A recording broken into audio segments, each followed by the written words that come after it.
La recimentación con pilotes obedece al mismo principio que la recimentación con pilas. Los casos más comunes son la recimentación de muro, recimentación de columna. En función de las condiciones de maniobra, puede darse el caso de no ser posible instalar los pilotes directamente a la base del elemento, por lo que se habilita una viga cubierta. Por congelamiento, proceso temporal que se emplea para solidificar al suelo bajo la carga de cimentación, impidiendo así un asentamiento futuro. Observamos en la gráfica la recimentación con pilotes, zapata corrida, columnas, cubierta, así también la estabilización por congelamiento. Observamos la catedral que se está analizando en este trabajo, su corte longitudinal. Así también, hacia el año de 1930, la catedral presentaba asentamientos diferenciales en el orden de 0.40 milímetros el mes. Como se puede observar en la gráfica, como por causa del asentamiento se va deformando la estructura. Comportamiento de la cimentación original. En este caso hay una etapa inicial de 1571 a 1667. Comprende el periodo de construcción, estudios que aseguran que el hundimiento comenzó desde que se colocó el pedraplén sobre la retícula en la estación en 1642. La segunda etapa, 1667 a 1907.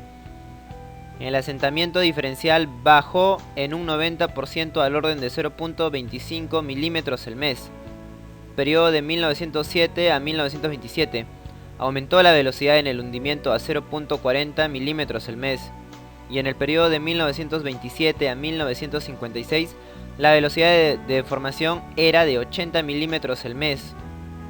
Y en el periodo de 1956 al 67, la catedral siguió presentando una velocidad de 80 milímetros el mes, a pesar del incremento de pozos subterráneos. De 1967 a 1978 se implementó un sistema de bombeo con el cual se abatió el nivel freático. Posteriormente a esto, en 1978 a 1989, descendió la velocidad de hundimiento a 0.20 milímetros.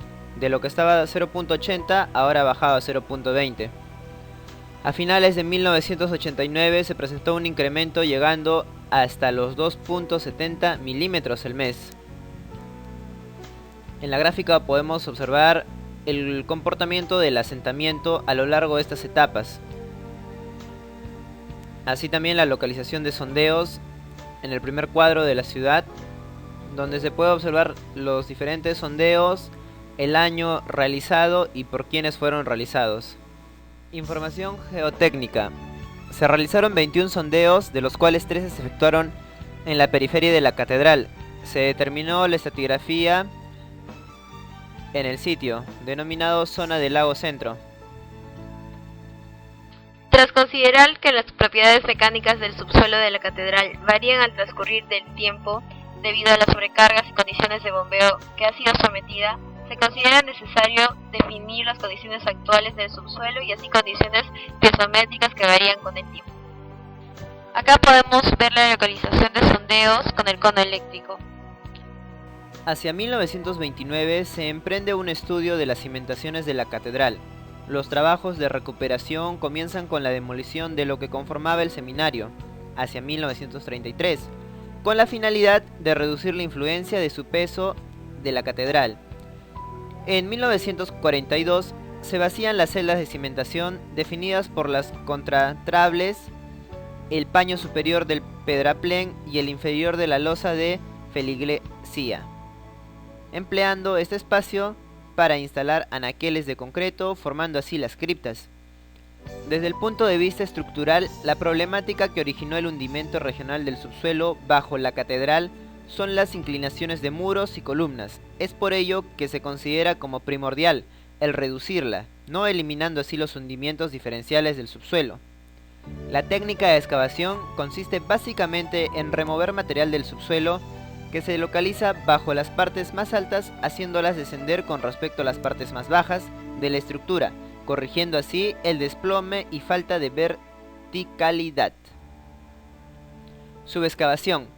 Al transcurrir la década pasada, en el año de 1993, se comienza con la perforación de 32 lumbreras, de las cuales 25 fueron distribuidas en la catedral y las 7 restantes en las zonas del sagrario. Las lumbreras se excavaron hasta una profundidad de 20 metros, llegando al primer estrato de arcilla compresibles de la serie arcillosa superior, que anteriormente ya se había hablado en la estratigrafía. En la fotografía podemos observar la catedral y la localización de umbreras correspondientes a las situadas en la periferia de la catedral. Subexcavación. El número de boquillas que se instalaron en cada lumbrera se determinó en función de la cantidad de material que se desea remover, siendo estas de 26, 38 y 50 radiaciones. Cada una de estas boquillas se ubicó 25 centímetros arriba de la losa de fondo de las lumbreras. La perforación consiste en penetrar el tubo excavado de 10 centímetros de diámetro y 1 metro de longitudinal, introduciéndolo con barras de acero hasta 6 metros en cada penetración longitudinal apropiada para remover material en una área tributaria. En 1993 se inicia con la excavación de las lumbreras 1 a la 12. A partir de enero del 94 comienzan a operar las lumbreras de la número 13 a la 24, con excepción de la lumbrera 14, que se excavó durante el periodo de abril de 1994. Las lumbreras del 25 al 29 comienzan el 19 de abril y finalmente el número 24 comienza a operar en mayo de 1994, siendo a principios de agosto de este mismo año el volumen de material extraído de 408 metros cúbicos.